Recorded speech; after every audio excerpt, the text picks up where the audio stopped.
Hi friends, இன்றைக்கி சளி இருமலுக்கு ஏற்ற ஒரு தூதுவளை ரசம் எப்படி வைக்கிறதுன்னு பார்த்துக்கலாம். அதுக்கு ஒரு மிக்ஸி ஜாரில் 1 ஸ்பூன் மிளகு, 1 ஸ்பூன் ஜீரகம், 1 ஸ்பூன் தனியா, வரமிளகா 1, 10 பல் பூண்டு.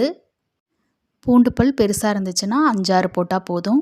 ஒரு சின்ன நெல்லிக்காய் அளவு புளி, ஒரு கைப்பிடி அளவு தூதுவளையில் சுத்தம் பண்ணி வச்சுருக்கேன். ஒரு கொத்து கருவேப்பிலை, இதெல்லாம் போட்டு மிக்ஸி ஜாரில் 1-2 அரைச்சிக்கலாம்.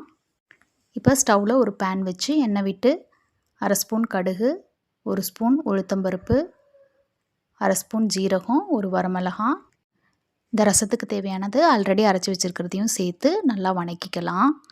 1/4 டீஸ்பூன் மஞ்சத்தூள், 1/4 டீஸ்பூன் பெருங்காயத்தூள் சேர்த்து இதையும் நல்லா ஃப்ரை பண்ணிவிட்டு ஒரு 3 தக்காளி, பழுத்த தக்காளி பெருசு எடுத்து மிக்ஸி ஜாரில் அரைச்சி அதையும் சேர்த்துக்கலாம். இதுக்கு தேவையான தண்ணி ஊற்றி உப்பு சேர்த்துக்கலாம். ரசம் கொதிக்கக்கூடாது. நுரக்கட்டி வரும்போது தேவையான கருவேப்பிலை கொத்தமல்லி போட்டு இறக்கிடலாம். அவ்வளோதான், தூதுவளை ரசம் ரெடி ஆகிடுச்சு.